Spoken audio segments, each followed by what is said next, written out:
Buen día, profe. Nosotros somos el equipo compilados. Estamos conformados por mi persona, Erika Cerdas, Leonardo Céspedes, Kevin Chang, Frank Minfeng y Brenda Badilla.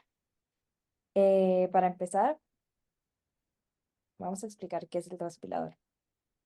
El transpilador es un tipo especial de compilador que en vez de traducir todo el código fuente a lenguaje máquina, traduce un lenguaje fuente a otro lenguaje fuente. Para elaborar esto, seguimos 5 etapas. Primero, la elaboración de la gramática. Segundo, el explorador, que busca en el código fuente una secuencia de caracteres específicos y los convierte en un lexema. Estos lexemas resultantes los representan tokens. Luego está el analizador, que toma estos tokens y genera un árbol de sintaxis abstracto.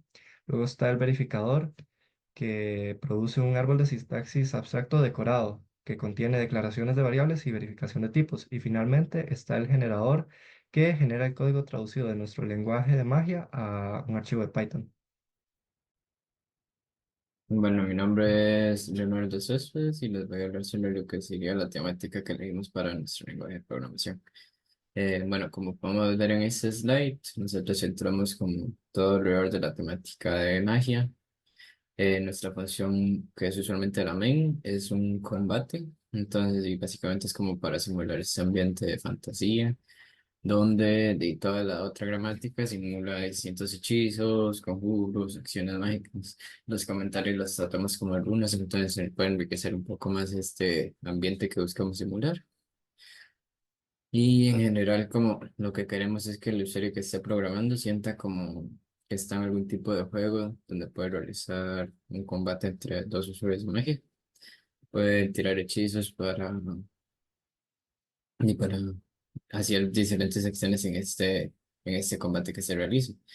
Y en general eso sería como la temática del lenguaje. En cuanto a fortalezas, primero tenemos que este lenguaje es muy fácil de aprender y usar, especialmente para quienes tienen experiencia usando lenguajes de programación tradicionales como lo es Python y C. Se utiliza el lenguaje español de manera literal para muchas de sus reglas, lo cual facilita su comprensión. Por ejemplo, cuando querés realizar la suma, usas la palabra clave fortalecer. Como último punto de fortalezas, tenemos que permite mayor flexibilidad de código, ya que es un lenguaje no tipado. Al ser un lenguaje no tipado, le permite mayor flexibilidad de código y reduce la cantidad de código que hay que terminar escribiendo. Con respecto a las debilidades, a pesar de ser un lenguaje muy divertido, tenemos varias problemáticas. Por ejemplo, no se manejan estructuras complejas como listas, sets o clases. Esto significa que no podemos manipular ni representar colecciones de datos, no podemos ni siquiera iterarlas, por lo cual no podemos trabajar con programación orientada a objetos, por ejemplo. Segundo, no soporta punteros. Esto significa que no podemos trabajar con memoria, no podemos manipularla. Y esto, si queremos realizar funciones de programación de bajo nivel, no va a ser posible. Y tercero, la gramática puede ser difícil de entender. Esto debido a que al ser un lenguaje de magia, muchos de los conceptos que utilizamos tienen que ver con magia. Y si el usuario no está familiarizado con esto, entonces le va a parecer muy poco intuitivo. Bueno, y yo voy a comentarles cómo funciona ya nuestro código pasado por el generador. Para esto escogimos hacer una carrera de caracoles, que es bastante sencilla, pero que muestra las funcionalidades del código. Entonces, primero voy a explicar un poco el punto magia, ¿verdad? El punto mag. Primero tenemos esta función como auxiliar, que debería ser movimiento. Esto básicamente es que recibe la posición del caracol y la distancia total de la carrera. Entonces, esto lo que va a ir haciendo es imprimiendo por dónde va el caracol, ¿verdad? Y así desplegarlo en la consola. Aquí se hacen como todas las validaciones debidas. Luego tenemos nuestra función principal que vendría a ser caracoles. Acá se pasan los caracoles, pueden ser una carrera de más de un caracol, ¿verdad? Entonces, de dos caracoles, perdón. Entonces se pasan las posiciones iniciales, que serían cero, y la distancia de la carrera. Entonces, esto que hacemos acá es obtener un número random del 1 al 5. Para eso tenemos una función de ambiente estándar llamada impredecible que va a escoger entre eso, ¿verdad? Y se va a traducir a lo que sería random en Python. Acá lo que se hace es un sleep, básicamente, de 0,5 para poder observar ese cambio y no se imprima todo demasiado rápido en la consola. Y acá ya vamos a la función movimiento para pasarle en este caso el caracol 1, mandarle por donde va y que lo imprima, y el caracol 2. En esta parte lo que hacemos es validar si ya alguno de los dos caracoles ganó o si hay algún empate. Y si no hay ninguno de los dos, se llama recursivamente de nuevo a caracoles, con las posiciones actuales de los caracoles y la distancia igual de la carrera. Y este sería nuestro main.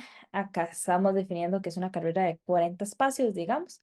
Se mandan las posiciones iniciales para imprimirlas y se llama a caracoles con esos datos. Entonces, lo primero que, bueno, tal vez para verlo en esta parte, en el generador, en esta carpeta, se ve que tenemos, bueno, en este caso son dos archivos de caracoles, pero tenemos dos diferentes. En este caso es caracoles 2. Entonces, lo que se va a hacer es generar ese punto PY. Acá lo que se imprime es el asunto del verificador de las tablas de símbolos. Y acá se generó caracoles 2 PY. Y básicamente tira el código Python. Estaría acá. Y eso lo vamos a llamar a correr para poder verlo en la consola. Entonces ahí vemos como el movimiento de los caracoles. Y se nos dice que el caracol 1 ganó la carrera. Voy a correr una vez más para ver si logramos ver un resultado diferente.